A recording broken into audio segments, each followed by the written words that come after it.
Pour la pause, on sort avec les pétoires. L'heure de la libération a sonné. Là, on est en déco, fin août 44. Avec la Reckoning Star pour pas être mitraillé par les avions. Mais il y a eu des erreurs, donc il y a eu des morts à cause d'erreurs. Alors, on sort, attention à vous. Alors l'étoile là sur le capot, c'est quoi? C'est la même étoile que sur les véhicules américains. Ah. Donc c'est la reconnaissance de tous les véhicules alliés. Ah, oui. Pour les avions. La traction, c'est une quelle année? C'est quoi comme modèle? C'est le modèle, alors attention, celle-ci c'est que des déchets de guerre. C'est parce qu'en 1947, les mines étaient encore inondées et donc ils ont refait de la tôle avec les déchets de guerre. Donc là, il y a de tout. Il y a de l'obus, il y a du char, il y a de la ferraille brûlée, il y a tout. Et c'est pas les mêmes caractéristiques de métaux que les métaux qui sont de minerais, qui sont des tôles neuves. Donc, t'as déjà rendu les armes? Ouais, j'ai posé, moi, j'ai rendu les armes. J'ai plus de munitions, j'ai tout passé. T'as tout fait craquer. Ah, vous l'avez fait? Voilà, donc les gones, parce que c'est les gones de Lyon. Eh oui. Ah. Bonjour. Je prends les... Allez. Alors c'est quoi les Gone Riders? C'est le club de jeune âge, ça a 20 ans déjà. 22 ans. 22 ans. Custom. Custom, Ouais, ouais. custom, ouais. En général, c'est du custom. Essentiellement custom. Essentiellement custom. On est une trentaine d'adhérents en tout. Chez mon Bénard, il y a plein d'essence, dis-toi. C'est l'essence? Ah oui,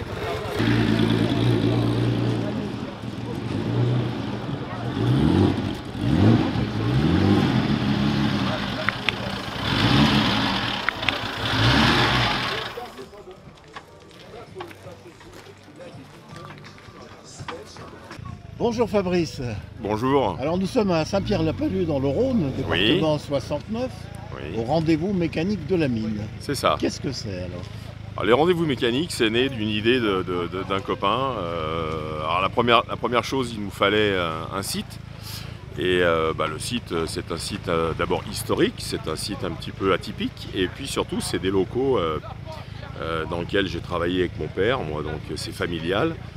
Et on a décidé, il y a 12 ans maintenant, d'organiser un rassemblement donc, tout à fait gratuit, c'est libre, de véhicules de plus de 40 ans et de motos. Alors toutes les motos peuvent monter, après c'est pas très très grand, donc on limite un petit peu, c'est pour ça qu'on est assez sévère sur les véhicules. Et c'est une manifestation qui se déroule en matinée, quand il fait beau ça traîne un peu l'après-midi, et ça fait 12 ans, c'est une fois par mois, c'est 12 fois par an. 12 rendez-vous dans l'année. 12 rendez-vous, puis après on a quelques journées un petit peu différentes pour accueillir des clubs ou autres. Et ça m'a donné donc l'idée de destiner le site du coup, puisqu'on est chez nous d'abord, donc on ne dérange pas. On a bien sûr des autorisations de la mairie de Saint-Pierre qui adore ce rassemblement qui fonctionne très bien, on n'a jamais de soucis, jamais de problème. Et donc du coup on a décidé de pousser un petit peu le bouchon, on va par la suite utiliser aussi les locaux, puisqu'on a vidé tout doucement, on n'a plus de locataires, on n'y travaille plus, et on va destiner des salles pour faire que de l'événementiel. Donc ça peut être des concerts, on a déjà fait pas mal de petits essais, on fait des journées caritatives, on en a une la semaine prochaine, le 3, pour un enfant qui est un recordman de la greffe, il a une double greffe, il habite Saint-Pierre-la-Palud, Noah.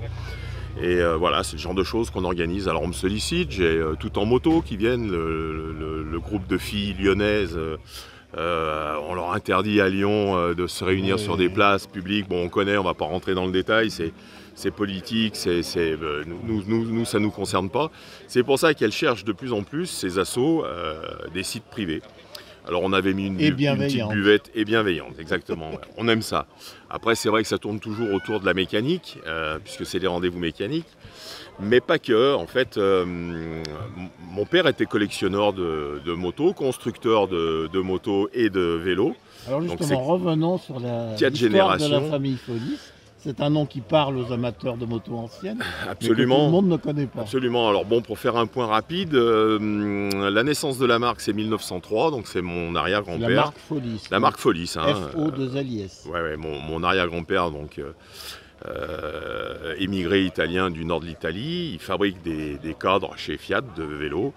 Et il fuit donc en 22 filles Mussolini, ils viennent s'installer en France, comme beaucoup d'Italiens à l'époque, et ils s'installent dans le quartier de la Pardieu, vers la rue Danton.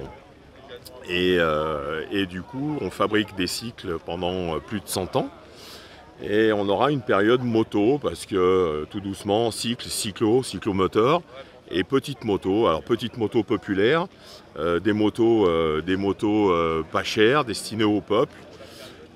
Jusqu'en 1960, c'est la guerre d'Algérie qui va nous faire cesser la production de motos. L'usine était à Craponne, donc pas très loin d'ici, l'ouest lyonnais, pays des blanchisseurs. Et donc on a fait à peu près une dizaine d'années de motos, mais comme il y avait beaucoup d'agents en France, la diffusion a été rapide, l'usine était très moderne pour l'époque, et on s'est retrouvé avant la guerre d'Algérie, là à la fin, 58-60, on s'est retrouvé les 4e fabricants français. Hein. Donc il y avait Peugeot, Motobécane, Terreau et Folis et tous les autres.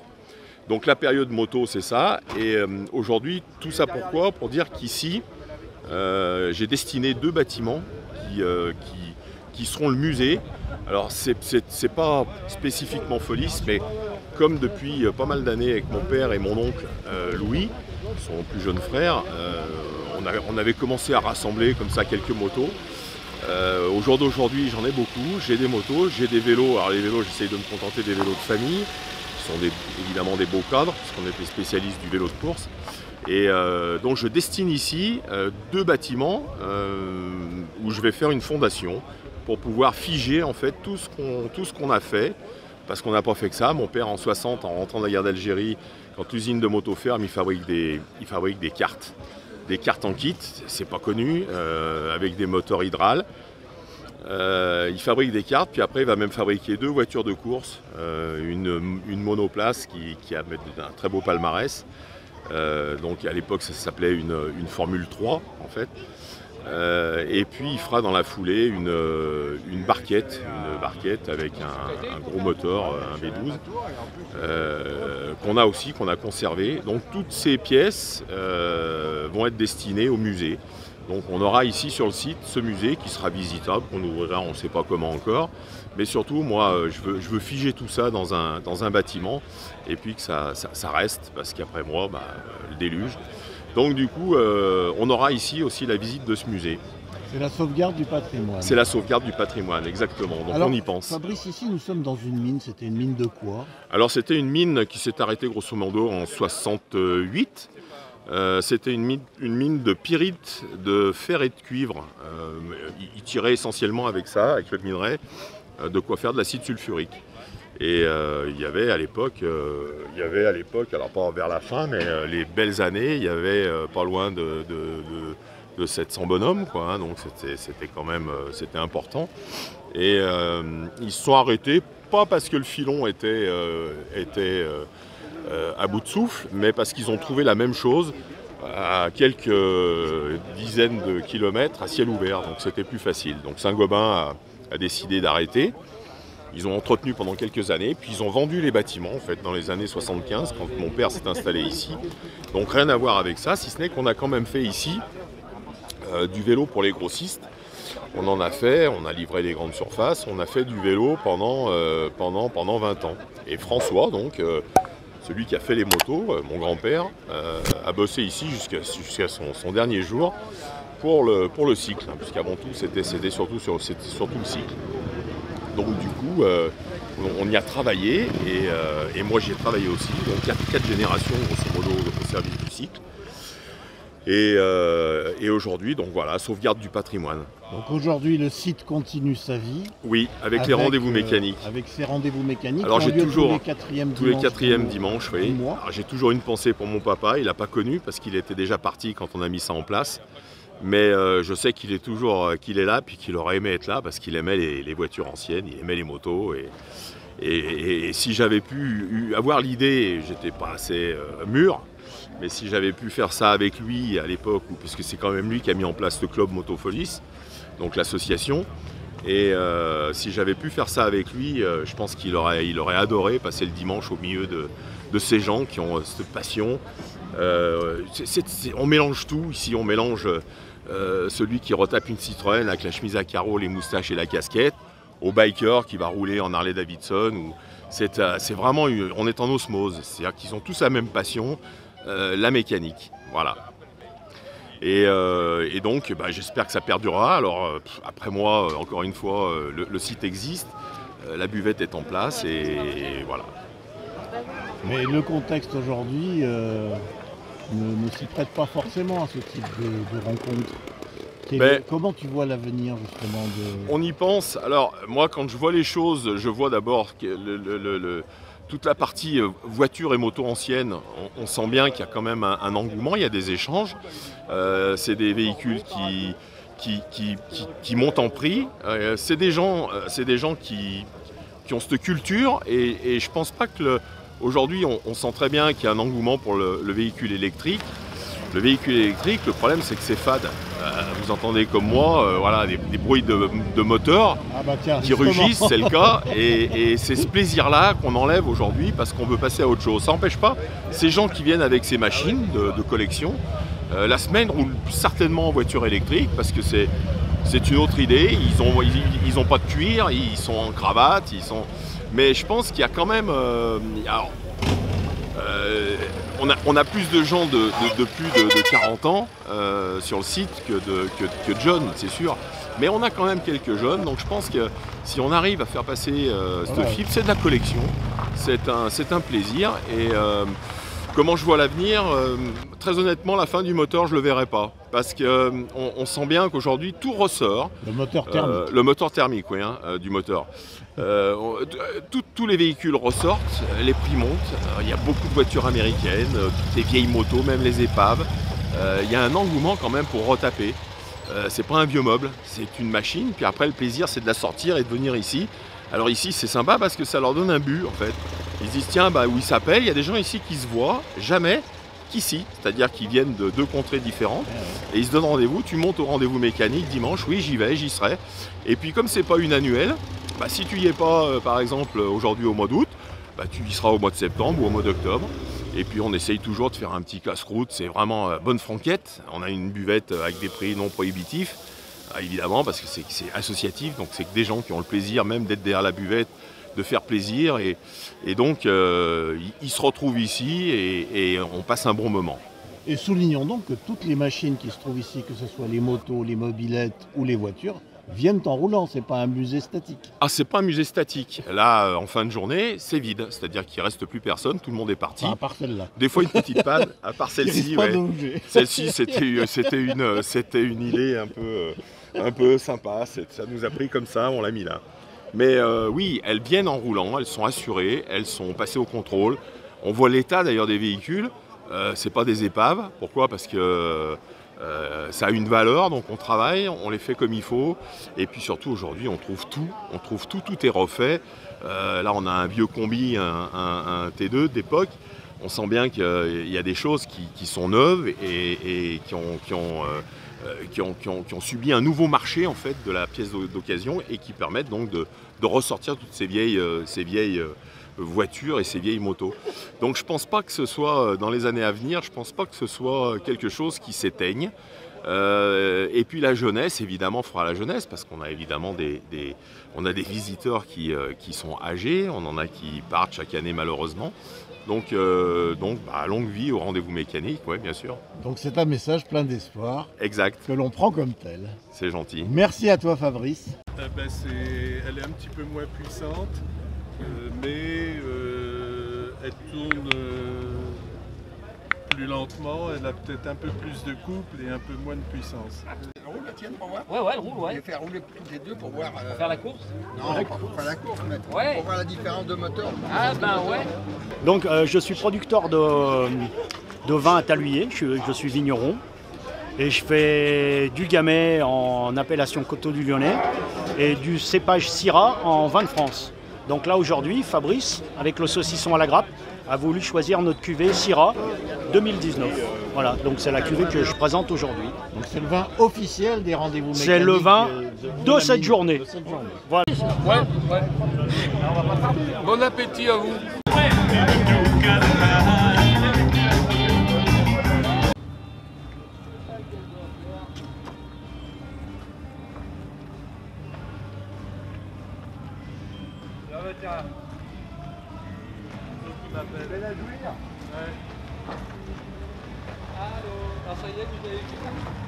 Ah, ça fait plaisir que vous la filmiez. Et dans son jus, 69. C'est la vôtre? Jamais repeint. Ouais, c'est rare de voir des voitures comme ça dans leur jus. Ouais. Mais il paraît que ça devient à la mode. Oui, oui, un peu roots comme ça. Mais moi, c'est très... Si, j'ai changé la sellerie et refait le moteur quand même. Je peux même vous ouvrir ce capot. Allez. Ah, la fameuse gamelle du filtre à air. Bon, elle est un peu rouillée là, mais...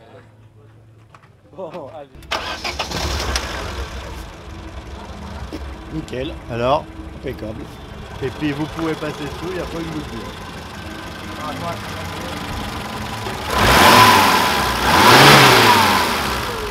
Elle est neuve. Elle est à peine finie de rôder.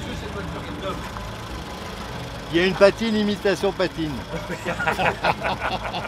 Ce qui était très difficile à faire. Bonjour. Alors nous sommes au rendez-vous mécanique de la mine Absolument, et vous avez un stand service carte grise. c'est Alors, ça. De quoi s'agit-il et que faites-vous précisément? Alors nous sommes Franck et Violaine, les deux co-gérants de la société qui a une agence à l'Arbrel, à 10 minutes d'ici. Et nous faisons toutes les démarches liées aux cartes grises, quelles qu'elles soient, dès l'instant que c'est légal bien entendu. Et j'ajouterais même que plus les dossiers sont compliqués, plus on les aime. Dans les cartes grises, il y a énormément de possibilités de modifications techniques, de cartes grises dans le cadre des successions.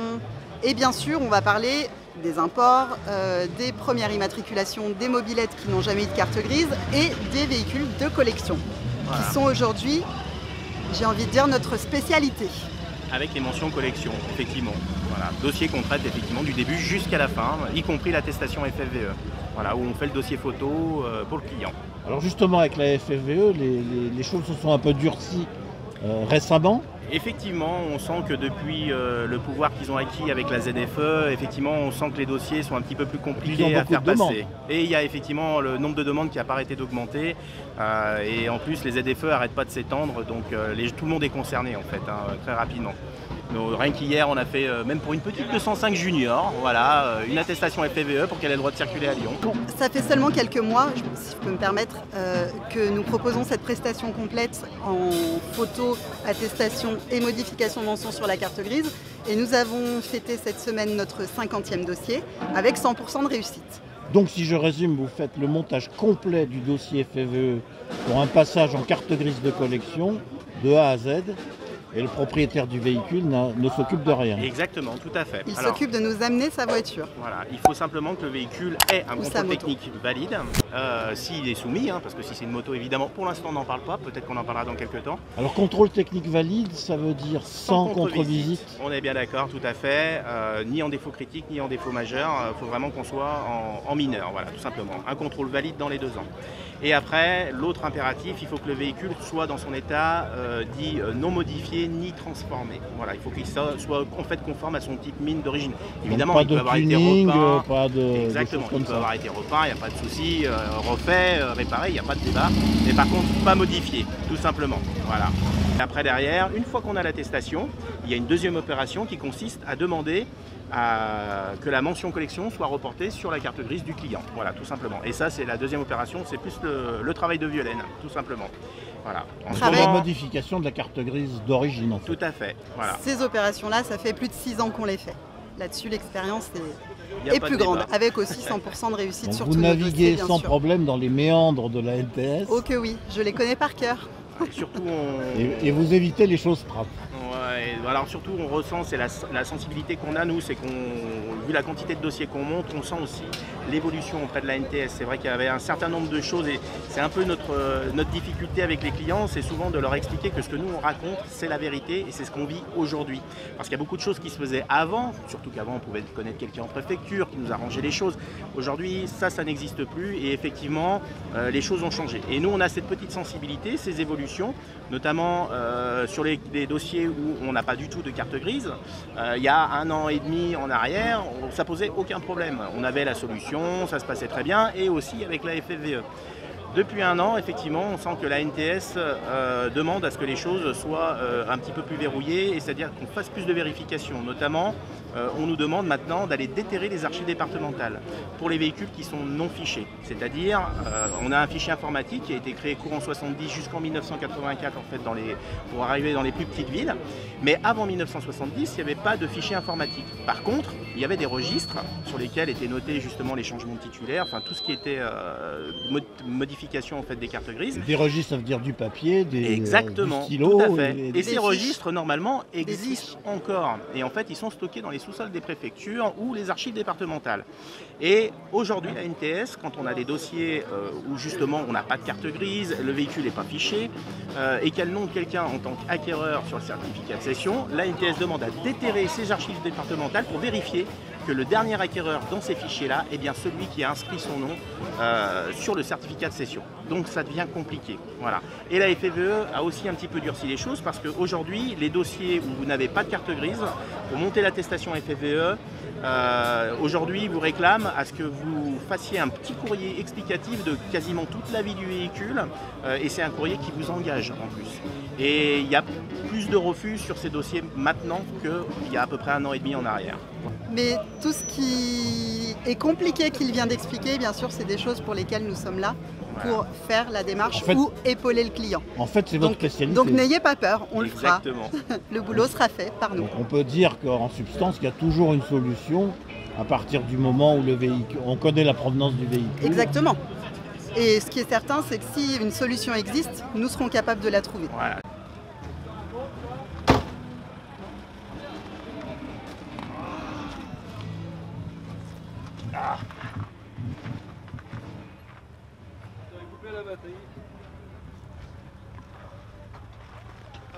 Je vais sortir pour te laisser de la place.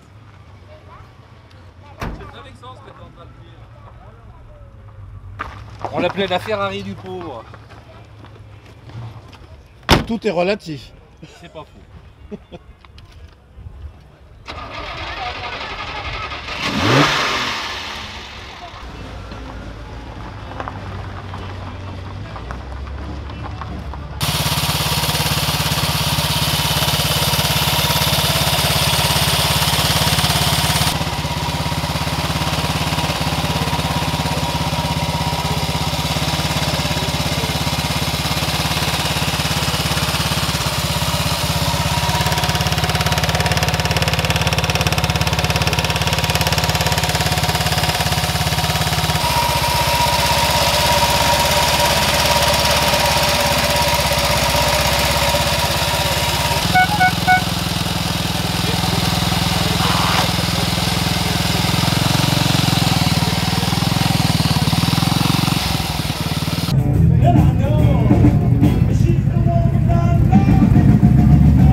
Hold a juke up.